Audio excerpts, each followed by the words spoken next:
Bien, eh bien on va reprendre. Donc c'est un très très grand plaisir d'accueillir Jean-Philippe Godard, professeur à l'école de chimie de Mulhouse, directeur de cette école. Jean-Philippe était mon collègue à l'UPMC. On a même été voisins de bureau, donc on se connaît quand même bien depuis un paquet d'années. Une bonne vingtaine d'années. Et donc, je vais vous retranscrire, je vais vous redonner son cursus. Donc, Jean-Philippe est grenoblois. Il a fait son undergraduate, on va dire, à l'université Joseph Fourier à Grenoble. Et puis, sentant que les opportunités étaient un petit peu plus importantes en région parisienne, il a fait son DEA à Orsay, sous la direction du professeur André Lumineau. Mais en fait, c'est au CEA, à Saclay, qui va faire sa thèse avec Charles Mioskowski, qui était un labo vraiment très polyvalent, avec beaucoup de choses très différentes qui se passaient. C'était aussi le laboratoire des molécules marquées, donc voilà, donc il y avait de la bio, des matériaux, de la synthèse organique. Donc je pense que ça a beaucoup contribué à sensibiliser Jean-Philippe à différents thèmes de recherche, qui a quand même toujours eu une affinité aussi pour tout ce qui était chemical biology. Et puis ensuite, il est parti chez Jean-Louis Raymond, qui justement aussi s'inscrit dans cette thématique à l'université de Berne. Il est resté 2 ans. Pendant cette formation postdoctorale, Jean-Philippe a aussi également une formation en management et en entrepreneuriat. Et en Suisse et aux États-Unis. Donc vous voulez vraiment avoir une formation très très complète du métier, et ça explique probablement aussi son évolution professionnelle. Et puis donc, à un moment, il faut débuter. Donc il a commencé par un poste d'ATER à l'UPMC en rejoignant notre groupe. Puis a été pris maître de conférence l'année d'après, en 2005, où il a passé son HDR en 2011 et été nommé ensuite en 2013 professeur à l'université de Haute-Alsace, et particulièrement à l'école de chimie de Mulhouse.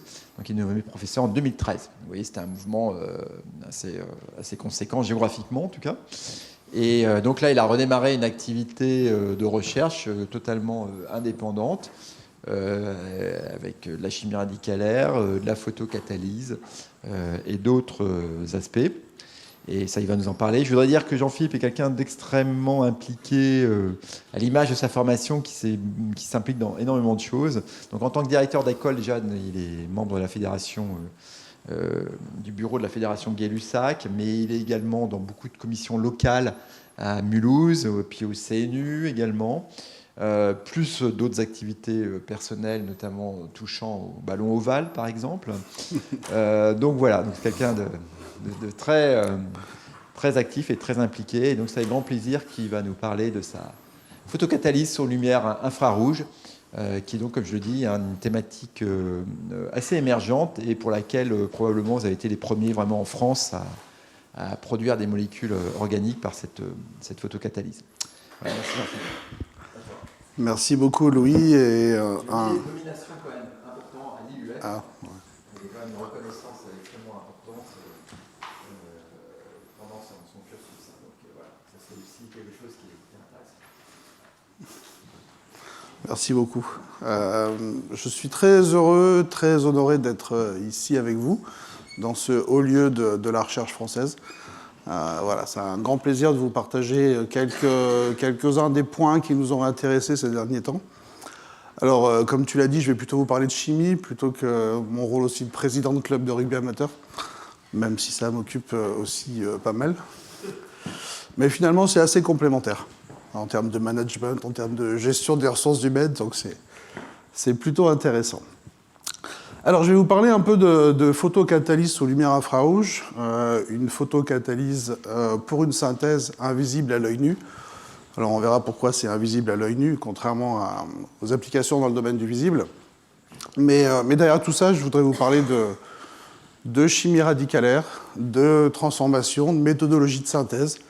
Et quand on reprend ce schéma de John Walton en 1998, qui à l'époque montrait une cartographie de la chimie radicalaire, on voit un certain nombre de points saillants de l'histoire de la chimie radicalaire, notamment la ville de l'Étain, ici, qui a énormément contribué donc, par BI3SNH et sa combinaison avec l'AIBN au développement d'énormément de transformations en chimie radicalaire.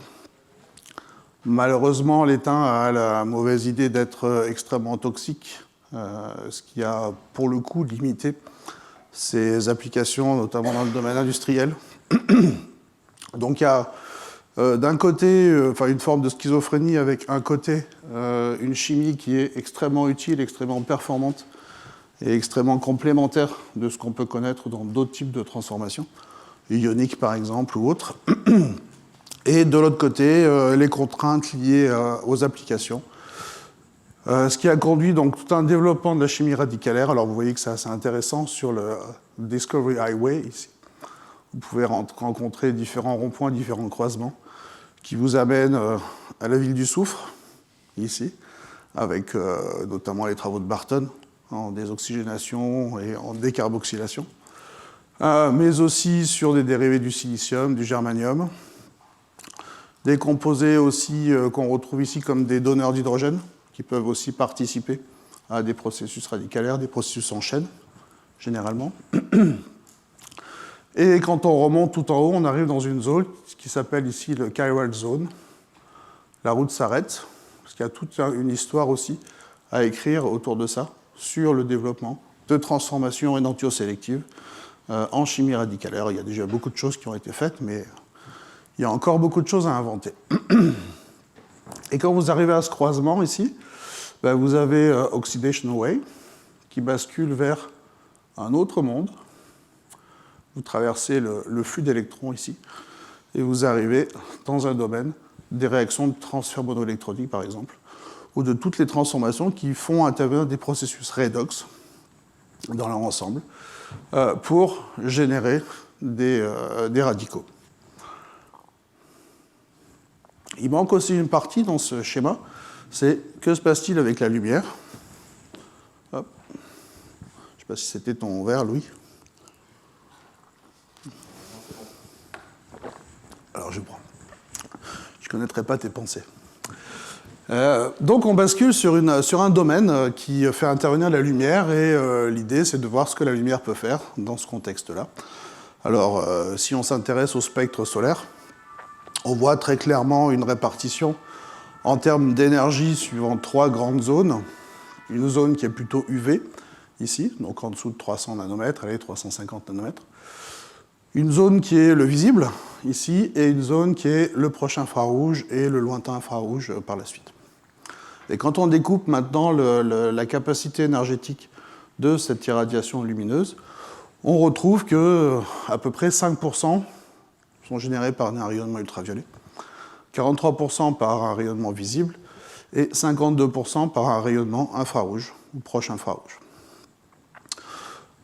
Donc, si on regarde en termes d'abondance d'énergie, il y a eu un intérêt clair de développer des réactions dans l'UV, il y a un intérêt très clair de développer des réactions dans le visible, mais il y a aussi un intérêt naissant, pour la plupart, à développer aussi des transformations dans l'infrarouge, dans le proche infrarouge. Alors, globalement, on a 3 grandes familles de réactions quand on parle de photochimie. On a l'activation directe d'un substrat sous une irradiation lumineuse. Bon, ce substrat reçoit une énergie. Louis en a un petit peu parlé dans la première partie de son cours. Et ça conduit à des états excités qui peuvent donner lieu à des transformations radicalaires, mais à d'autres types de transformations aussi. L'intérêt ici, c'est qu'on n'utilise aucun additif, pas de catalyseur. L'activation se fait directement sur le substrat, ce qui du coup est un avantage, mais aussi un inconvénient, parce que ça veut dire que le substrat doit être parfaitement adapté à l'irradiation qu'on va lui faire subir. Donc on est limité généralement à l'UV, parce que très peu de molécules organiques absorbent soit dans le visible, soit dans l'infrarouge. Mais par contre, elles absorbent dans l'UV. Il y a un autre principe, on va dire, qui montre que finalement, quand on associe un donneur d'électrons avec un accepteur d'électrons, on peut former un complexe donneur-accepteur qui peut posséder des propriétés d'absorption dans le domaine visible par la formation de cette interaction ici, et donner lieu à des transferts d'électrons entre le donneur et l'accepteur ici, pour générer des espèces radicalaires ou radicales chargées. Peu importe. Donc là encore, pas d'additif, pas de catalyseur. Par contre, une forte limitation à la nature du donneur et de l'accepteur et à leur capacité à s'associer.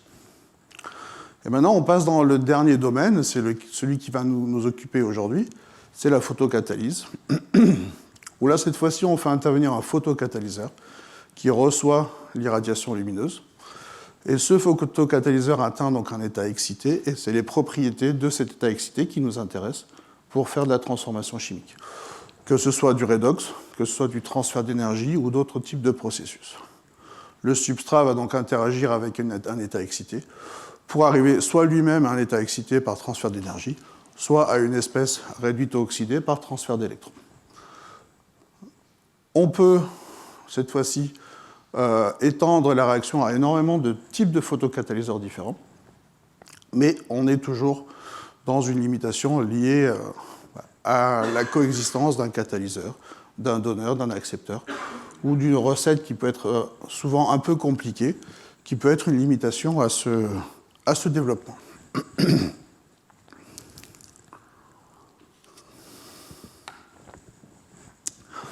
Alors, petite parenthèse sur l'UV.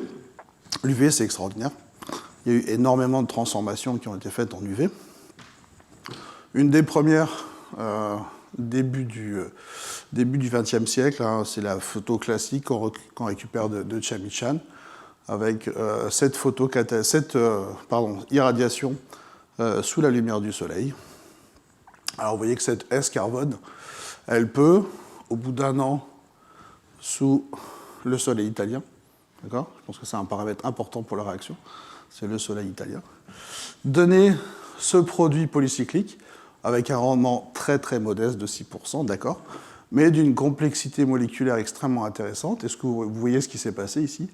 C'est une réaction de cycloaddition 2+2 entre cette double liaison et cette double liaison qui conduit à la formation de ce cyclobutane. Alors clairement, ce n'est pas viable sur un plan synthétique, ce n'est pas viable pour une production industrielle, d'accord ? Mais par contre, ça montre que la lumière du soleil, avec toutes ses composantes, peut générer des transformations intéressantes et qui possèdent un certain challenge. Alors ici, vous avez un petit aperçu de quelques-unes des transformations photochimiques connues. On retrouve des très classiques, les réarrangements de type dipiméthane, oxadipiméthane, des réactions de Norrish, des cyclisations de type Norrish-Yang, ici, des nitrènes, comme ça a été montré par Louis Motin, des réactions de cycloaddition, des réactions péricycliques aussi, des réarrangements péricycliques. Ici, des réactions de cycloaddition de type Paterno-Buchy, qui permet d'atteindre des oxétanes de façon assez efficace. Voilà, et tout un tas de transformations, mais limitées, pour la plupart, à un rayonnement UV. Alors maintenant, on n'utilise plus le soleil italien pour faire des transformations. Il y a tout un tas de systèmes qui permettent justement de contrôler et la longueur d'onde d'irradiation et la durée d'irradiation, l'élévation de température, voilà. Notamment ces systèmes mercure basse pression avec des fibres optiques qui permettent d'orienter le rayonnement. Voilà, donc ça c'est plutôt ça qu'on utilise maintenant. Alors maintenant, si on part de l'UV et qu'on se déplace vers des longueurs d'onde plus longues, on arrive dans le visible. Alors la nature l'a fait bien avant nous, hein. Un des processus les plus importants, c'est clairement la photosynthèse. La photosynthèse, elle implique toute une série de photocatalyseurs, les chlorophylles en l'occurrence, mais aussi des séries de carotènes. Vous voyez le scope d'absorption de tous ces composés. On est globalement entre 400 et 700 nanomètres, avec une très très faible composante dans l'infrarouge. Ça, c'est pour la plupart des espèces vivantes, végétales. Alors, il existe certaines cyanobactéries, certaines algues qui absorbent dans l'infrarouge aussi, mais c'est assez anecdotique. Et en fait, cette photosynthèse, elle se base sur un système assez simple de water splitting, où la lumière active un système photocatalytique qui permet d'activer par réduction de l'eau des cofacteurs de type NADPH, NADPH2, pour ensuite, dans une phase sombre, transformer le CO2 en glucose, donc source d'énergie pour la plante et précurseur de tout un tas de composés. Alors je ne m'étendrai surtout pas sur la photosynthèse, parce que c'est vraiment pas mon domaine. C'est extrêmement compliqué. Je crois qu'on ne sait pas encore tout et on ne maîtrise pas encore tout, notamment sur les aspects moléculaires de ces transformations. Par contre, si on essaie de copier un peu la nature, on va dire,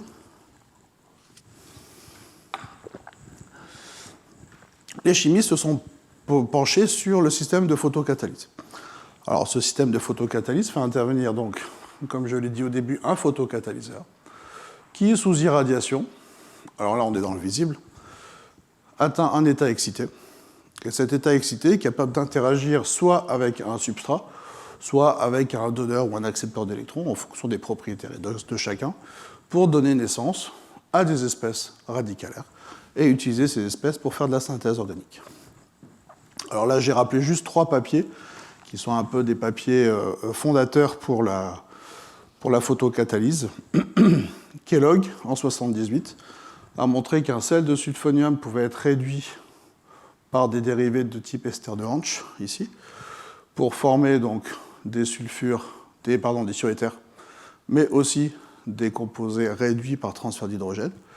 Et il a montré aussi, ce qui était intéressant, c'est qu'en présence de ruthénium tris-BP, le fameux photocatalyseur qui va être utilisé assez abondamment dans les 20 dernières années, que cette réaction était accélérée. En 81, PAC montre que, toujours avec des dérivés du même type, mais cette fois-ci avec des nicotinamides, qu'il est possible de réduire une double liaison carbone-carbone par des réactions de transfert d'hydrogène de la même façon, en présence de ruthénium tris-bipyridine, à une irradiation dans le visible à une longueur d'onde supérieure à 470 nanomètres.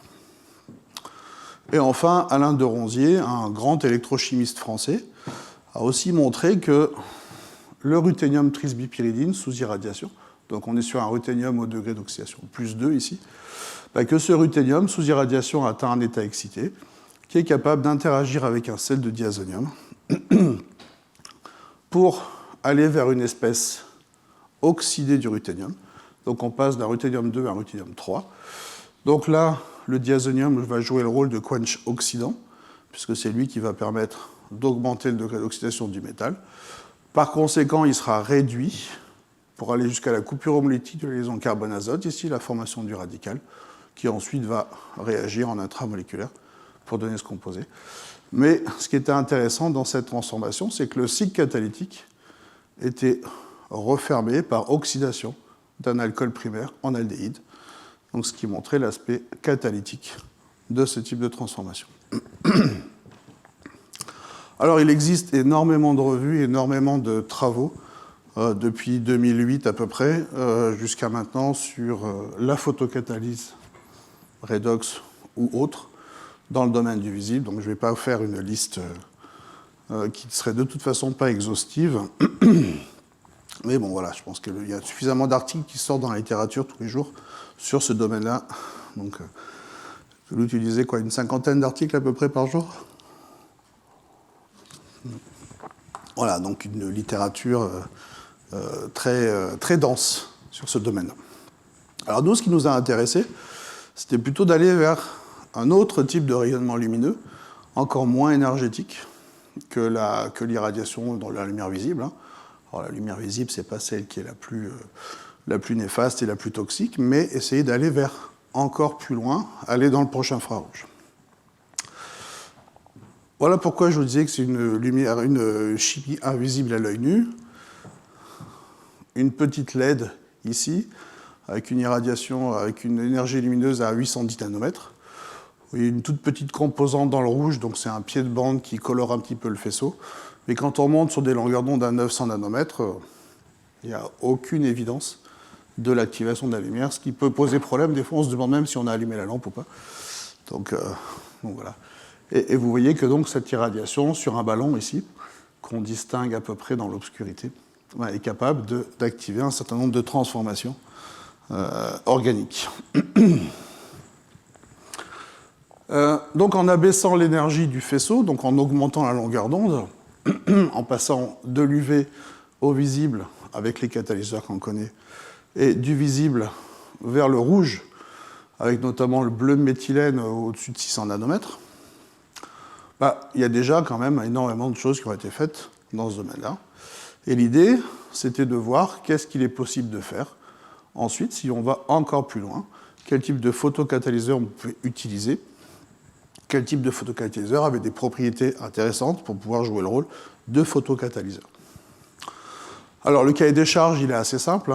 Le photocatalyseur doit être stable. Il doit absorber à une longueur d'onde supérieure à 700-750 nanomètres. Il doit posséder des états excités qui lui permettent de faire soit du transfert d'électrons, soit du transfert d'énergie. Il doit être accessible. D'accord ? Pas la peine de faire 25 étapes de synthèse pour avoir 10 mg d'un catalyseur, parce que ça va limiter son potentiel d'application. Facile à manipuler, c'est ce dont on rêve tous quand on est au laboratoire. Et pour des applications dans le domaine du bio, des espèces qui sont aussi compatibles avec des milieux aqueux. Alors il y a énormément de catalyseurs qui ont été développés, un peu moins bien sûr, qui ont ces propriétés dans l'infrarouge. Ici vous en avez certains. Des complexes de type bipyridyle ou terpyridyle sur des métaux de transition, ruthénium, iridium, zinc par exemple, osmium aussi. Alors je ne vais pas détailler tous ces catalyseurs, mais en tout cas vous voyez systématiquement les longueurs d'onde d'absorption qui montrent que voilà, on est pour la plupart au-dessus de 700 nanomètres. D'ailleurs, je rappelle juste une petite revue là, très récente, qui reprend pas mal de choses sur le côté mécanisme, qui est, je pense, très intéressante à étudier si on s'intéresse à ce domaine. Alors, encore d'autres catalyseurs, platine, palladium, les body-pi, qui ont fait aussi leur apparition dans le jeu, qui sont assez intéressantes, qui étaient plutôt réputées pour absorber dans le rouge, mais par quelques modifications structurales, on peut glisser légèrement vers le proche infrarouge. Des complexes de tungstène, de chrome et d'aluminium, alors avec leur bon côté, mais aussi avec leur mauvais côté. On est encore sur une recherche fondamentale, donc c'est plutôt les propriétés des catalyseurs qui nous intéressent, plutôt que leur potentiel de développement industriel. Et enfin, une troisième partie de ces systèmes photocatalytiques, qui cette fois-ci sont purement organiques, des cyanines de première génération, qui sont pour la plupart des produits naturels. Certaines sont responsables de la pigmentation des pétales de fleurs, voilà, notamment sur les rhododendrons et ce genre de plantes. Donc on a une partie qui est issue de la biomasse. Une seconde génération de cyanine un peu plus compliquée. Vous voyez, sur une première génération, on est entre 700 et 800 nanomètres. Sur une deuxième, on commence à se rapprocher des 1000 nanomètres pour faire cette fois-ci vraiment du proche infrarouge sans aucune composante dans le visible. Et puis après, vous avez d'autres espèces qu'on a aussi utilisées, les squarènes par exemple, qui sont un peu faibles. On est vraiment à la limite entre le rouge et le proche infrarouge ici, mais qui possèdent une activité catalytique aussi intéressante. Et après, d'autres systèmes un peu plus connus, comme l'éosine Y par exemple, à partir du moment où on arrive à rigidifier l'éosine et à la planir, vous voyez, par cette transformation, on a un shift assez important et on passe de 520 nanomètres à 702 ici. Donc on a des propriétés qui se rapprochent de ce qu'on cherche. Alors, l'intérêt aussi d'augmenter la longueur d'onde et de baisser l'énergie, c'est toutes les propriétés qui vont découler de cette transformation. En synthèse organique, il y a une propriété qui est très intéressante, c'est la pénétration du faisceau lumineux dans un milieu réactionnel. Plus la longueur d'onde est longue, plus la pénétration est importante. Ce qui veut dire que pour la même intensité d'irradiation, à une longueur d'onde plus importante, on a une meilleure excitation des molécules dans un milieu réactionnel. Je vous montrerai un exemple après. La sélectivité aussi est intéressante, puisqu'on a des motifs qui sont sensibles à la lumière visible et qui ne le seraient pas dans l'infrarouge. Donc, ce qui permet de faire aussi une forme d'orthogonalité dans la réactivité de différents groupements sur une même molécule, et donc d'être capable de sélectionner le type de processus qu'on va mettre en place. Dans le domaine des polymères qui ont tendance à faire des réactions en batch dans des milieux très concentrés, on a aussi cette pénétration du faisceau qui peut être une propriété extrêmement intéressante pour accélérer la réaction de polymérisation, notamment en ce qui concerne les traitements de surface, par exemple, où on peut avoir des revêtements qui seront d'épaisseur plus importante pour pouvoir atteindre d'autres types de propriétés. Et enfin, des propriétés biologiques, cette fois-ci, où là, c'est la pénétration d'un rayonnement infrarouge dans un tissu, dans la peau, par exemple, où on a une pénétration qui est beaucoup plus forte d'un rayonnement proche infrarouge, ce qui permet d'aller cibler plus en profondeur des activités biologiques. Voilà. Je ne parlerai pas trop de cette partie-là. On commence à peine à s'y frotter. Alors, en termes de particularités, donc on a vu pour la synthèse organique l'idée d'avoir une meilleure pénétration du faisceau dans un milieu réactionnel. Ici, vous avez deux exemples.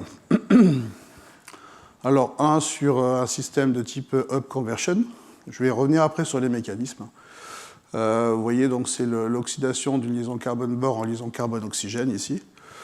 Quand on fait la manip avec l'éosine, ici, vous voyez qu'à 530 nanomètres sur un tube à essai, enfin sur un chemin réactionnel alors je ne sais pas si c'est 1 centimètre ou peu importe, mais en tout cas sur un volume de 2 millilitres, on a avec l'éosine 78% de rendement et avec le système dans l'infrarouge 78% de rendement. Par contre, quand on scale up la réaction et qu'on passe sur un volume plus grand, donc avec une trajectoire de faisceau plus importante, l'éosine donnera 28% de rendement, alors que le système proche infrarouge donnera 60% de rendement, ce qui montre une meilleure pénétration et une meilleure activation des molécules en profondeur.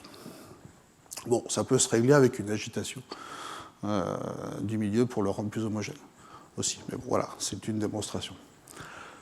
Dans cette réaction ici, qui fait intervenir un complexe bimétallique de fer, ici, alors globalement, le mécanisme, c'est une coupure homolytique de la liaison fer-fer qui enclenche une réaction de transfert d'iode, ici. Donc la formation d'un radical qui s'additionne sur cette double liaison, puis transfert d'iode, ici, pour propager la chaîne radicalaire.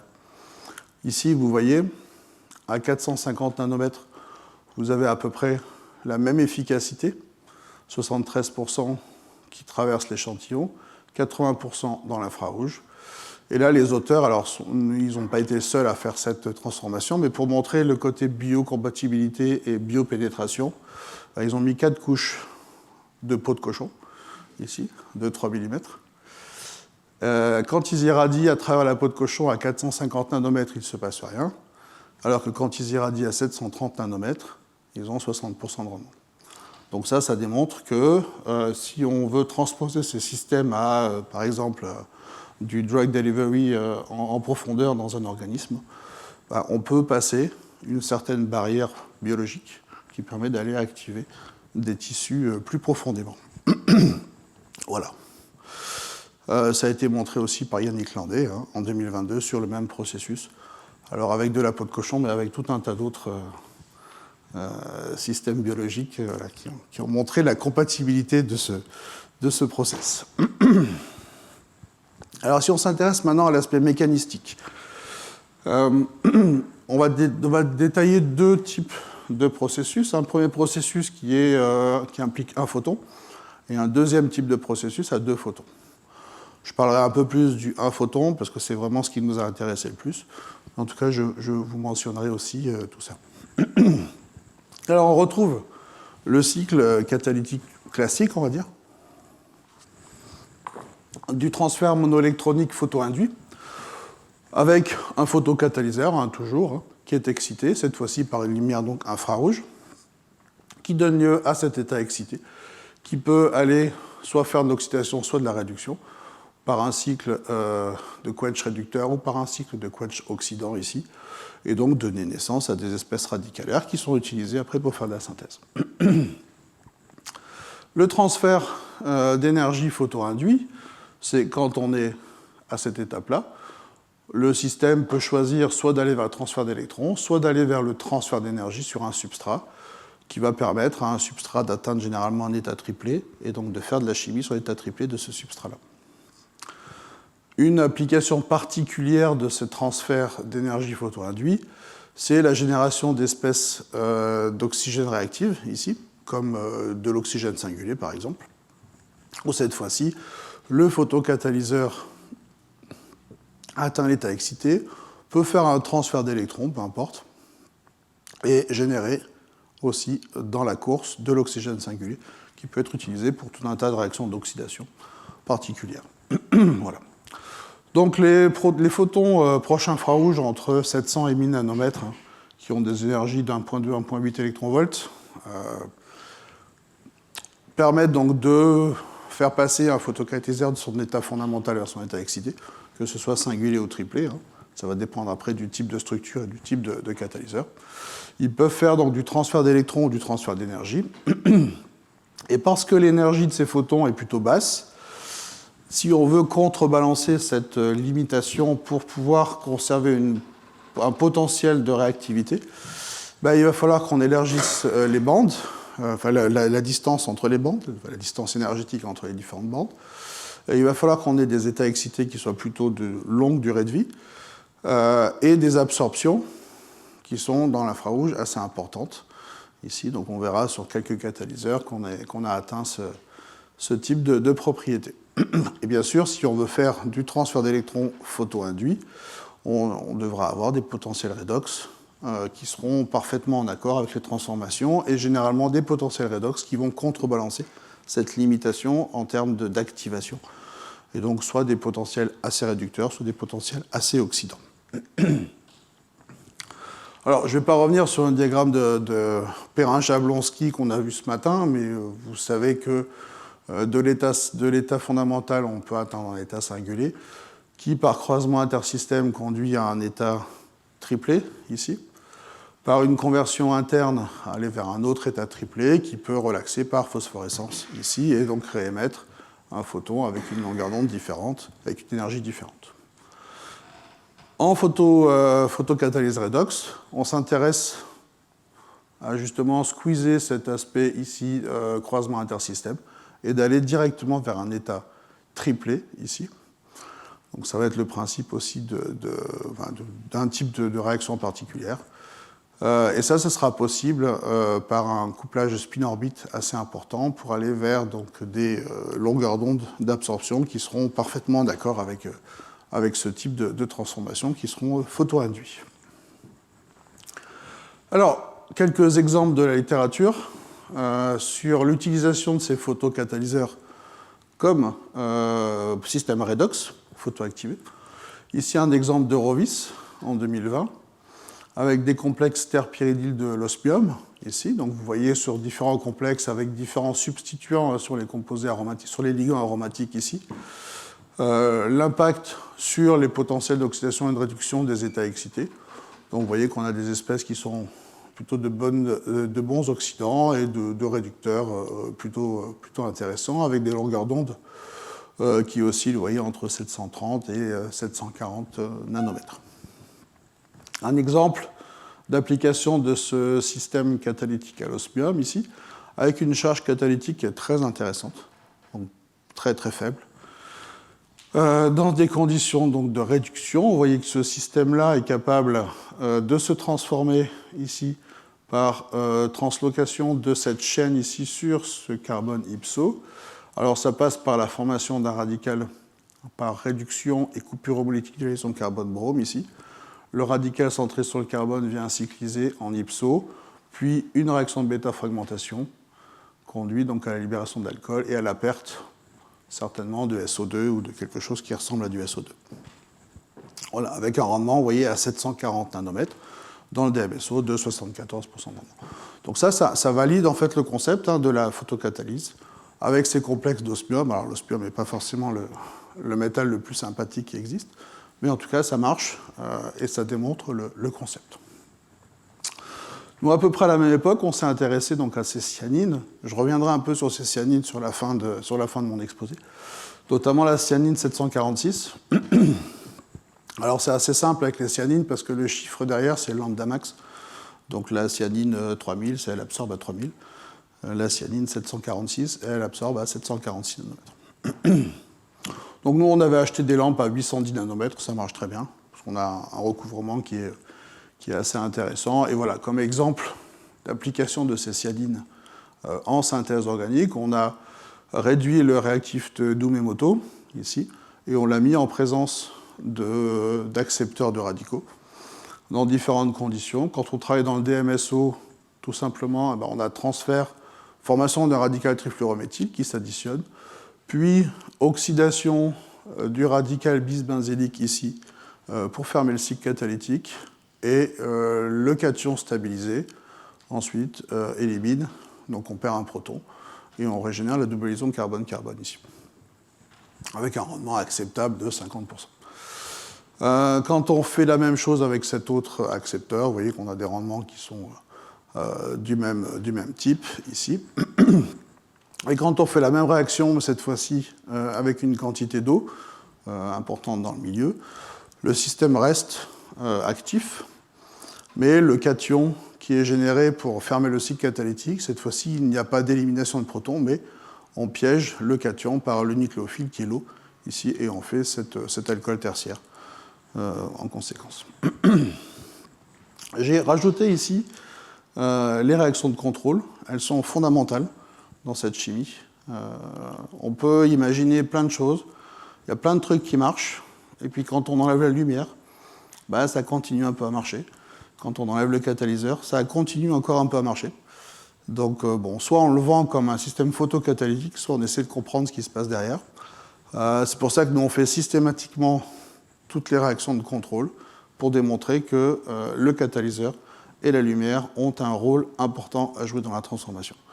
Et ça permet de valider le concept aussi systématiquement et de sécuriser ce qu'on peut dire dans une publication. Donc voilà, donc ceux qui travaillent, je vous encourage à le faire, notamment aux étudiants, je vous encourage à le faire assez régulièrement quand même. Un petit exemple aussi sur le transfert d'énergie, cette fois-ci. Donc les cyanines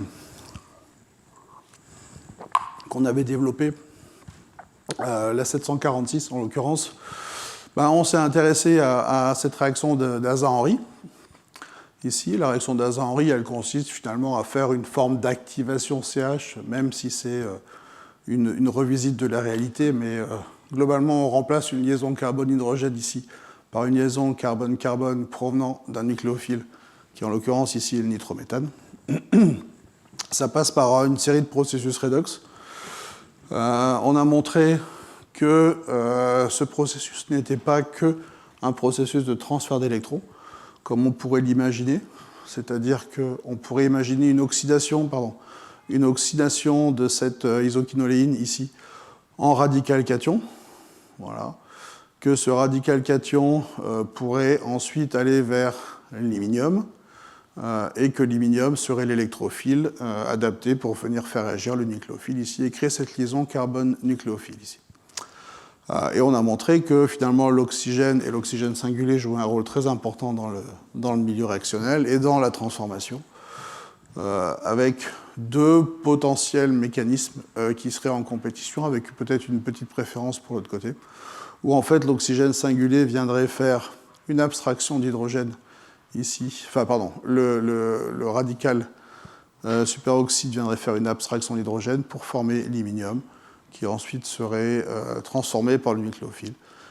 Et donc, ce cycle ici de l'oxygène triplé vers oxygène singulé permet de régénérer la cyanine, qui cette fois-ci réagirait plutôt par un mécanisme de transfert d'énergie. Voilà. Bon, il y a plein de choses à débattre sur cette transformation qui, somme toute, est assez simple, mais qui permet de se poser beaucoup de questions en termes de mécanisme aussi. Et on a observé que, voilà, en changeant un peu le type de cyanine, on pouvait modifier aussi les conversions. Et modifier la conversion implique dans cette réaction, de modifier le delta énergétique entre l'état triplé et l'état fondamental, ce qui montre que la photosensibilisation de l'oxygène triplé en oxygène singulé, qui est aux alentours de 22 kcal par mol, nécessite une énergie supplémentaire de l'état triplé, énergie supérieure, pardon, de l'état triplé du photocatalyseur. Là, je crois qu'on doit être sur des énergies qui doivent être de l'ordre de 25 à 30 kcal par mol, donc suffisant pour pouvoir transférer de l'énergie à l'oxygène triplé et aller vers de l'oxygène singulier. Alors très rapidement, je voulais juste mentionner les mécanismes qui impliquent deux photons. Il existe trois types de mécanismes. Les deux premiers, je ne vais pas trop m'étendre dessus. L'absorption simultanée de deux photons. Donc le photocatalyseur atteint un premier état excité, puis sous un deuxième photon va atteindre un deuxième état excité. D'accord, enfin, une modification de géométrie de spin ici, pour aller vers le photocatalyseur réactif dans son état excité, qui peut faire soit du transfert d'électrons, soit du transfert d'énergie. Donc de l'absorption à deux photons. Soit en mode séquentiel cette fois-ci, et non pas simultané, où le photocatalyseur atteint un premier état excité par un premier photon à une certaine longueur d'onde. Ensuite, un transfert d'électrons vers un donneur ou un accepteur d'électrons, et le photocatalyseur dans sa forme réduite ou oxydée, alors là c'est la forme réduite qui est décrite, est capable de venir réagir avec un nouveau photon, avec une autre longueur d'onde, pour atteindre cette fois-ci un autre état excité qui va posséder des propriétés redox par exemple, qui seront exacerbées par rapport aux propriétés qu'on connaît sur le simple couple d'origine. Voilà. Donc là il y a des choses assez intéressantes, très fondamentales, mais intéressantes pour comprendre les mécanismes en tout cas. Je m'attendrai un tout petit peu plus sur le système d'up conversion, donc qui fait intervenir un processus photochimique qui est quand même assez compliqué, avec pas mal d'acteurs dans le jeu. Globalement, ce qui se passe, c'est que vous avez donc un sensibilisateur qui va absorber un premier photon pour atteindre un état singulier, qui par un croisement intersystème ira vers un état triplé, ici. Bon, jusque-là, tout est classique. Seulement, ce sensibilisateur va transférer de l'énergie à un annihilator. Je ne sais pas comment on dit ça en français. En tout cas, en anglais, c'est annihilator. Donc, il va recevoir cette énergie pour aller vers un état triplé, ici. Et cet état triplé va ensuite pouvoir évoluer, soit par une émission de photons pour redescendre ici, soit pour aller vers un autre transfert, pour ensuite émettre soit un photon pour activer un photocatalyseur, soit de l'énergie pour aller activer cette fois-ci le photocatalyseur. Donc en fait, une première étape, une deuxième étape et une troisième étape pour finalement exciter le photocatalyseur qui lui va être le seuil de la transformation derrière. Alors Rovis a fait énormément de choses là-dessus. Son premier papier en 2019 nous a mis un coup, parce qu'à ce moment-là, on était en pleine recherche du développement des cyanines. Voilà, donc Rovis a gagné, bon, bah, très bien. Avec ce système d'up conversion, l'idée ici, c'est de partir donc de cette imine en présence d'éosine, de cet annihilator, le FDPP, ici, 3 mol%, de ce sensibilisateur, de ce sensitizer, ici, donc un complexe de palladium, à hauteur de 0,1 mol%, en présence d'un oxydant, avec un laser à 730 nanomètres, et vous voyez que la transformation se fait ici, avec création de la liaison carbone-carbone entre ces deux cycles aromatiques, ici. Pour revenir un petit peu sur ce qui est décrit dans ce schéma, vous avez clairement ici les différents spectres d'absorption de tous les constituants de votre milieu. Le catalyseur, hein, c'est l'éosine Y, hein, c'est celui-ci. Donc ici, vous avez en orange le spectre du FDP, vous voyez qui lui va absorber aux alentours de entre 500 et 600 nanomètres, ici. Le spectre du sensitizer en vert, qui lui est plutôt aux alentours de 730-750 nanomètres, ici. D'accord ? Donc l'irradiation infrarouge se fait sur ce composé, et le reste et comme si on avait une activation directe en fait dans le visible de l'éosine Y qui va faire la transformation. Voilà. Donc c'est une façon un peu détournée de travailler dans l'infrarouge avec un photocatalyseur qui absorbe dans le visible. Alors, nous, notre contribution dans tout ça, alors il faut se méfier, hein, quand vous voyez Maître Yoda avec son laser vert, vous savez qu'il va se passer quelque chose, mais c'est encore plus fourbe quand il n'a pas son laser vert, et quand vous ne voyez pas ce qui va arriver, et c'est ce qui se passe dans l'infrarouge. Généralement, on ne sait pas ce qui va arriver parce qu'on ne voit pas le faisceau, parce qu'on a du mal à comprendre ce qui se passe au niveau du spectre électromagnétique. Toujours est-il que les deux sont tout aussi dangereux que l'autre. Donc on s'est intéressé, nous, à cet aspect de photocatalyse, et on s'est très vite recentré sur les cyanines, qui sont donc ces molécules-là, avec une chaîne ici polyméthine, avec globalement 2 systèmes hétérocycles azotés de part et d'autre, avec une diversité de substituants et de modifications assez importantes, ce qui permet de régler aussi pas mal de choses en termes d'absorption, en termes de stabilité, en termes de compatibilité avec des milieux réactionnels. Ce sont des sondes fluorescentes qui absorbent à des longueurs d'onde supérieures à 750 nanomètres la plupart du temps, qui sont stables dans l'eau, qui sont biocompatibles. Pour les applications donc en photothérapie dynamique, elles sont capables de générer de l'oxygène singulé. Elles sont utilisées aussi en photopolymérisation par des processus de transfert monoélectronique et aussi en photovoltaïque, comme antenne pour capter la lumière du soleil. Et donc à cette époque-là, on s'est dit, mais est-ce que ça ne pourrait pas être de bons photocatalyseurs pour faire des transformations organiques? Alors on a acheté plein de cyanines. Ça, c'est un petit échantillon de ce qu'on a pu avoir. La plupart sont commerciales. Dedans, vous avez donc les cyanines ici. Vous avez quelques squarènes aussi, qui possèdent des propriétés intéressantes. Et donc, on a regardé la réactivité de ces espèces-là. Pour tomber sur la première qui nous a le plus intéressé, c'est donc la cyanine 746. Ici, vous avez son spectre d'absorption dans le DMSO, avec, vous voyez, une longueur d'onde assez intéressante, de l'ordre de 746. Alors en fonction du solvant, en fonction de la concentration, ça peut osciller un petit peu, mais globalement, voilà, on a un lambda max qui est centré ici.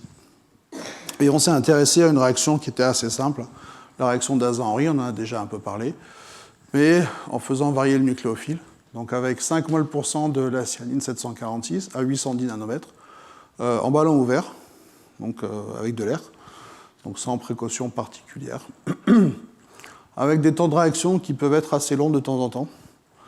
On obtient donc toute une série de produits d'adduits de Aza-Henry, où on a remplacé cette liaison CH ici par une liaison carbone-carbone.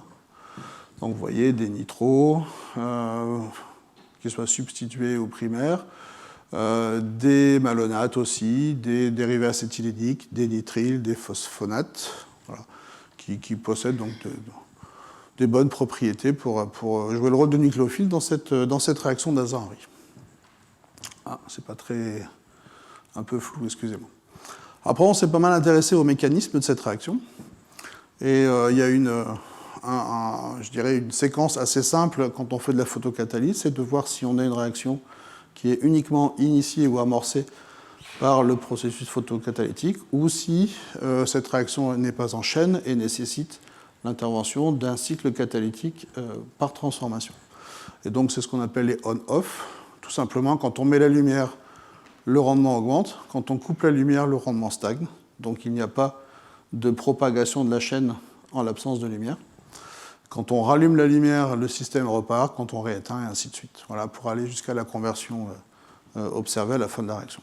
Donc ça démontre qu'on a bien un système catalytique et que les cycles catalytiques sont importants pour la conversion du produit, et ce n'est pas uniquement de l'amorçage radicalaire d'une réaction en chaîne. Je ne vais pas trop revenir sur ce mécanisme-là, on en a déjà un petit peu parlé.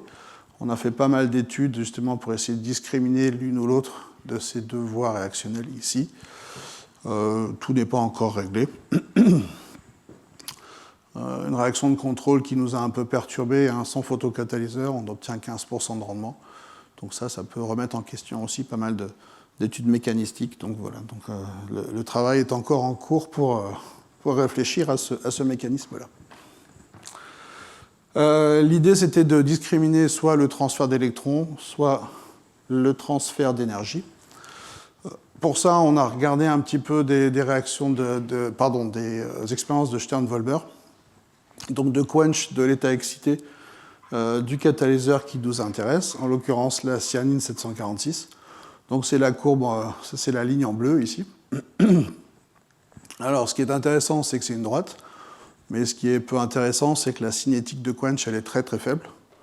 Donc finalement, le volet, le substrat interagit avec l'état excité de la cyanine, semble pas être le chemin privilégié pour faire cette transformation. Contrairement à d'autres catalyseurs dans le visible, comme l'éosine Y ou le ruthénium tris-BP, qui eux montrent clairement une cinétique de quench assez importante. Voilà, donc on a en l'occurrence pas le même type de mécanisme avec les cyanines qu'on pourrait avoir avec du ruthénium tris-BP ou de l'éosine. Et donc c'est là où nous on s'est intéressé à déterminer les deltas et les énergies des états triplés, ici par calcul, par modélisation, en collaboration avec Martin Spichty, et de mettre en opposition tous ces calculs avec l'énergie de 22 kcal par mol du transfert entre l'état triplé de l'oxygène vers l'état singulier. Voilà. Et comme réaction de contrôle, on s'est dit pourquoi pas regarder ce que notre cyanine 746 était capable de faire quand on la met en présence d'oxygène. Et donc là, on a une réaction modèle de génération d'oxygène singulé, où on forme ce pont peroxo, ici, sur ce dérivé ici. Donc vous voyez, cette cyanine 5 mol pour cent, DMSO, de l'oxygène. Donc cette fois-ci, une atmosphère d'oxygène pour charger un petit peu. Toujours à 810 nanomètres. En 30 minutes, on a 40% de ce produit. Et en 2 heures, on a une conversion totale qui montre donc, la formation d'oxygène singulier dans cette réaction. Voilà. Donc certainement que la voie oxygène singulier pour la réaction d'Aza-Henry est une voie privilégiée, mais il reste encore un certain nombre de choses à démontrer. Du coup, cette cyanine 746 ne fait pas que de l'Aza-Henry, elle est capable de faire pas mal d'autres transformations. L'oxygène singulier peut être généré sur cette cétone, qui est aussi un mécanisme caractéristique de la formation d'oxygène singulier, pour aller vers cette forme ouverte ici. Donc ça marche plutôt pas mal, ce qui alimente aussi le fait qu'on a peut-être une espèce d'oxygène active ici dans cette transformation. Par oxydation d'aniline ou de dialkylaniline, on est capable d'induire une réaction de cycloaddition 4+2, ici, donc avec la formation d'un iminium sur l'aromatique en présence d'un diénophile, ici, on forme 79% de l'adduit, ici. Donc voilà, là on montre aussi le transfert d'électrons pour la formation pour l'oxydation de cet atome d'azote. On oxyde du soufre, voilà, avec la dimérisation de ce substrat, avec des temps de réaction qui sont assez longs, je dois vous l'avouer. L'oxydation de liaison carbone-bore en une liaison carbone-oxygène, la trifluorométhylation d'Umemoto, je vous ai montré juste avant, et de la photosensibilisation de motifs azotures ici, N3, qui permet d'aller vers des composés type pyrrole de façon assez efficace.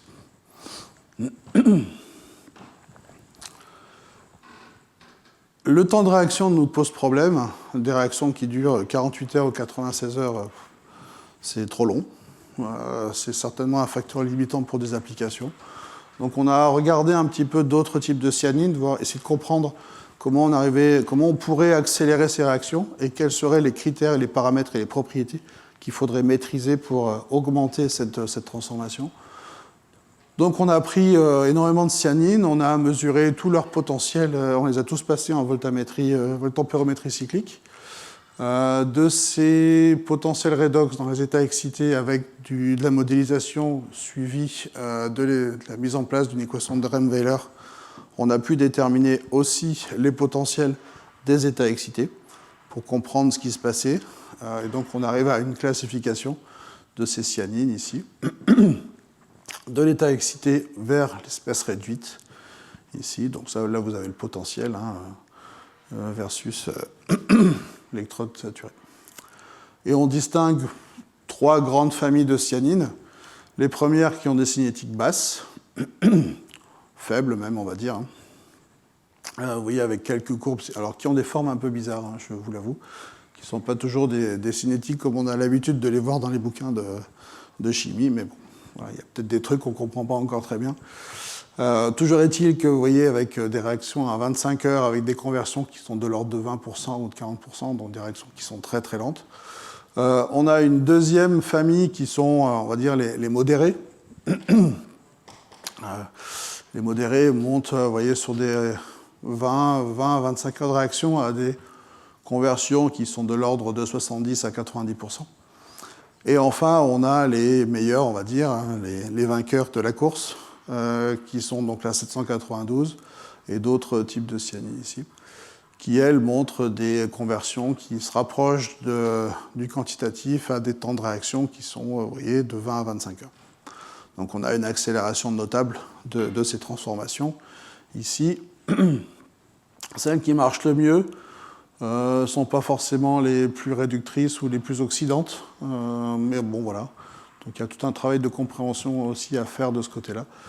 On a identifié certaines cyanines qui méritent d'être étudiées un peu plus en profondeur, notamment pour tous ces processus photophysiques qui cadrent cette transformation. On a déjà parlé de ça. Et juste une toute petite ouverture sur les squarènes. On a publié aussi des travaux sur l'utilisation du squarène 687. Alors comme les cyanines, le chiffre à côté, c'est la longueur d'onde d'absorption. Le squarène, le 687, a montré une cinétique qui est un peu meilleure que la cyanine. Donc on a aussi développé pas mal de chimie autour de ces substrats-là, qui montrent une certaine complémentarité, et surtout une complémentarité en termes de mécanisme, puisqu'on n'arrive pas à former de l'oxygène singulé avec ces squarènes, alors qu'avec les cyanines, ça a l'air de se faire assez facilement. Donc voilà, donc deux aspects très complémentaires de la réactivité de ces espèces. Alors ne me demandez pas pourquoi, parce que je n'ai pas encore toutes les réponses. Mais voilà, pour l'instant, ça reste des faits expérimentaux. Dans les 10 minutes qui me restent, c'est bon, Louis ? Ouais. Je voudrais vous parler de 2 applications. Alors une, si c'est sûr, la deuxième, on verra si j'ai le temps ou pas. Mais en tout cas, la première application, elle s'intéresse à la sélectivité en fonction de la longueur d'onde. Quand vous faites de l'irradiation dans le visible, vous avez un substrat qui absorbe et un photocatalyseur qui va absorber à une longueur d'onde qu'on estime être supérieure à celle d'absorption du substrat. Il arrive dans certains cas qu'on ait un recouvrement entre le spectre d'absorption du photocatalyseur et du substrat qui génère des réactions parasites. Puisque quand vous allez exciter à une certaine longueur d'onde, vous allez potentiellement pouvoir exciter aussi votre substrat et donc avoir une autre réactivité, alors qui peut être complémentaire ou qui peut être totalement différente de celle induite par le photocatalyseur. L'intérêt de l'infrarouge, c'est qu'on n'a pas de recouvrement entre le spectre du photocatalyseur et celle des substrats, puisque très peu de substrats, quasiment aucun, absorbent dans le prochain infrarouge. Donc on est sûr qu'en irradiant à une longueur d'onde, on va irradier uniquement le photocatalyseur et non pas le substrat.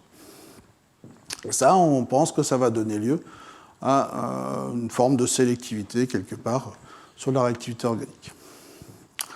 Alors on s'est intéressé à une réaction, vous allez me dire qu'il n'y a rien à voir avec la photocatalyse, mais qui possède un intérêt synthétique très fort. C'est la formation de complexes dicobalt sur des triples liaisons carbone-carbone, représentées ici par la réaction de Nicolas, qui est une grande réaction classique en chimie organométallique. La réaction de Nicolas, elle part d'un alcool propargylique en présence d'un complexe dicobalt octacarbonyle. On forme un complexe ici dicobalt hexacarbonyle sur la triple liaison, qui peut être considéré comme une forme de protection de cette triple liaison aussi, puisqu'il est possible de régénérer cette triple dans des conditions très particulières.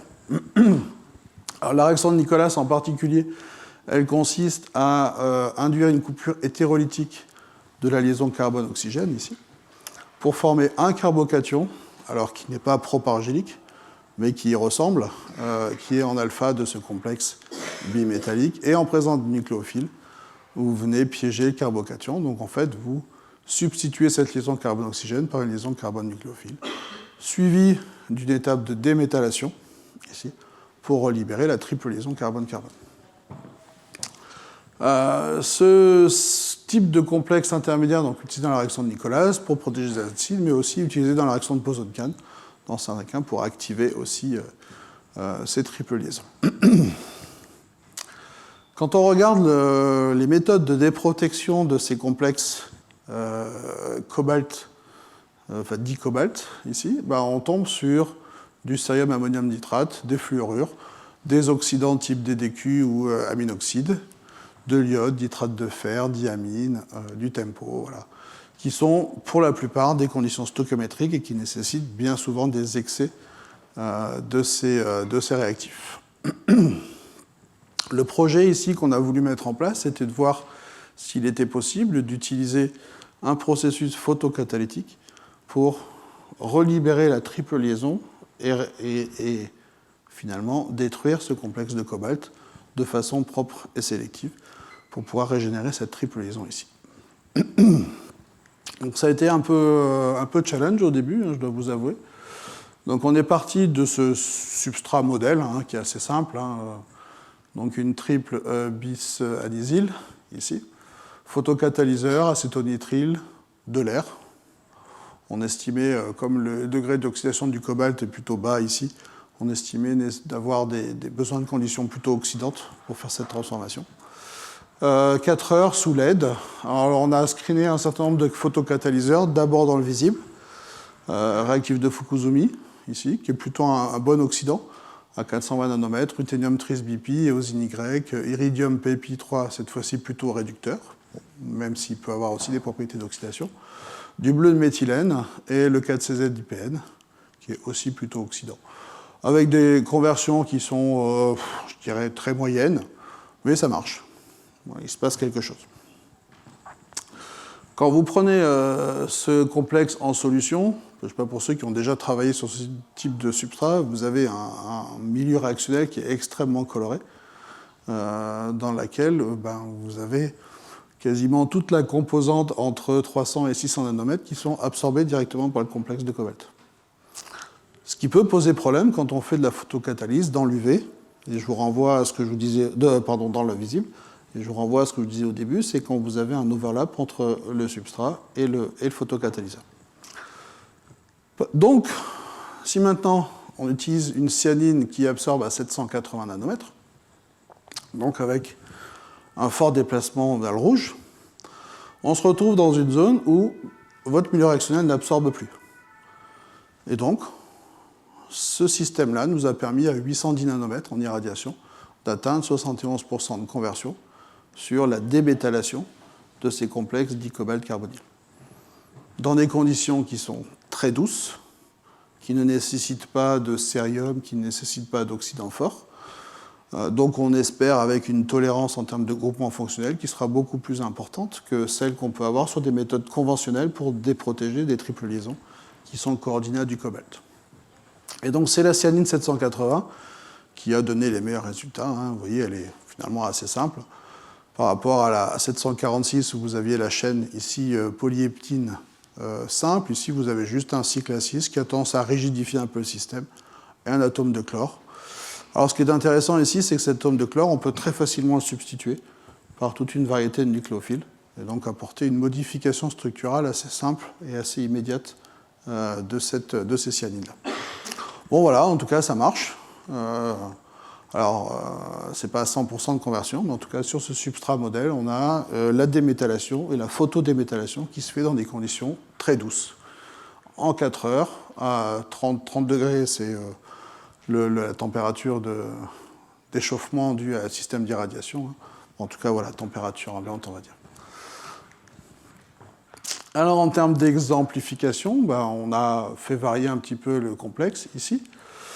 Dans des conditions un peu optimisées, où cette fois-ci on n'utilise pas 10 mol % directement, mais on fait des ajouts successifs de catalyseurs, parce qu'on a observé que le catalyseur se dégradait aussi dans le milieu réactionnel. Donc on rajoute en 4 fois 2 mol %. Sur 24 heures, à l'air, vous voyez, 810 nanomètres.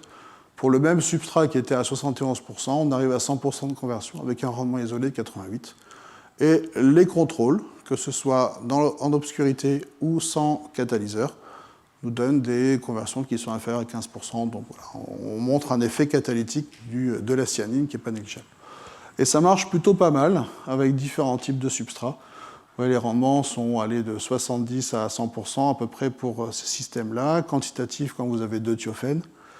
Quand vous désymétrisez votre système, vous avez 94 % avec une pyridine d'un côté et un anisyle de l'autre. Donc le fait d'avoir cette pyridine aussi peut apporter, ça plaide en faveur du système photocatalytique, puisque quand vous allez mettre des oxydants assez forts, on peut s'amuser aussi avec la pyridine. Sur une triple liaison protégée par un silicium ici, donc l'alcyne vraie silylée, la réaction est quantitative. Vous voyez, donc même sur des molécules un peu plus compliquées comme l'évafirène, ici, vous avez 89 % de rendement sur la protection de cette triple liaison et la déméthylation. Ici, un dérivé stéroïde. Mais par contre, quand vous avez un alcyne vrai, ici, ça ne fonctionne plus. Donc 0 % de rendement. Ce qui est assez compliqué à comprendre, mais bon. Il va y avoir quelque chose qui est particulier. Alors on ne s'est pas avoué vaincu sur cette bataille, puisque même si ça ne fonctionnait pas, vous voyez, avec 0 % de rendement pour l'obtention de l'alcyne vrai ici, on s'est dit, mais pourquoi pas faire réagir ce complexe de cobalt en présence d'un dérivé type azoture, ici, pour faire une réaction de Huisgen, donc une cycloaddition 3+2, ici, en présence de cuivre, pour catalyser cette cycloaddition. Et finalement, quand on met ce complexe de cobalt, ici, avec la cyanine, du cuivre, 24 heures, à 810 nanomètres, on obtient 56 % du produit clic, ici, qui montre qu'on arrive bien à déprotéger le complexe dicobalt, ici, que dans les conditions de la réaction, l'alcyne vraie n'est peut-être pas stable et on n'a pas pu l'isoler dans cette simple réaction, mais par contre, on arrive à le trapper, on arrive à l'intercepter avec un azoture pour former ce produit, avec un rendement de 56 %. Voilà, donc ça marche plutôt pas mal, et l'idée maintenant, c'est d'étendre ça, déjà de comprendre un peu le mécanisme, parce que je dois vous avouer que c'est vraiment pas facile. Qu'est-ce qui se passe au niveau du cobalt quand on le met en condition oxydante, réductrice? Est-ce que l'oxygène singulier vient jouer un rôle? Voilà, donc il y a toute une étude qui est passionnante, mais assez complexe à mener pour essayer de démontrer le mécanisme de cette transformation. Lichtern-Volmer montre qu'il n'y a quasiment pas d'interaction entre l'état excité de la cyanine et le complexe cobalt, ici, puisque vous avez quelque chose qui est assez plat. Quand on fait la réaction ici, en milieu dégazé, on a 12 % de rendement, avec un piégeur d'oxygène singulier, un azoture de sodium, on a 44 %, donc ça baisse un petit peu. Avec une benzoquinone, on baisse aussi à 20 %, donc il doit y avoir une intervention à un moment d'une espèce oxygénée réactive ici. Quand on utilise un test classique pour mettre en évidence la formation d'oxygène singulier, on détecte le produit d'oxydation par RMN, mais ce n'est pas très clair. Par contre, quand on réutilise le substrat, ici le DMA, pour faire cette transformation et mettre en évidence la formation du peroxo, on a en 3 heures 100 % de formation de cette espèce-là. Donc, voilà. Donc au niveau du mécanisme, on a quelques pièces du puzzle, mais on n'est pas encore capable de les mettre toutes les unes avec les autres. Je vais m'arrêter là, je ne vous parlerai pas de la deuxième application, qui est très proche de la première, si ce n'est qu'elle fait intervenir de la photoclique, cette fois-ci avec l'objectif de le faire en milieu vivant, enfin in vivo, ou dans des milieux biologiques, on va dire. Le principe est très rapidement d'avoir une molécule qui est plutôt éteinte et non réactive, un peu comme le complexe de cobalt sur la triple liaison, et d'avoir une opération de photocatalyse dans l'infrarouge pour libérer une fonction qui permet de venir cliquer avec un partenaire, que ce soit un partenaire biologique ou autre, pour obtenir donc un système on-off, enfin off-on, pardon, de catalyse. Alors, on n'est pas les premiers à avoir fait de la photoclique, hein. Il en existe un certain nombre d'exemples dans la littérature, mais dans l'infrarouge, il n'en existe pas. Et justement, l'intérêt de l'infrarouge, c'est que ça pourrait pénétrer plus en profondeur dans les tissus biologiques, et donc d'avoir des applications in vivo qui seraient plus intéressantes que celles qu'on pourrait avoir dans le visible. Voilà, donc je ne vous en parlerai pas. Ça marche, mais ça ne marche pas terrible encore. Je vous en reparlerai quand ça marchera beaucoup mieux. Voilà. Je vous remercie pour votre attention. Je suis à votre disposition pour des questions. Et je voulais aussi remercier les collaborateurs, les étudiants, les permanents, Louis, Cyril et Virginie aussi, hein, pour les collaborations passées et celles qui arrivent. Voilà, un grand merci pour votre invitation, tout en restant toujours très pragmatique sur la chimie verte, voilà, et ses limites. Je vous remercie.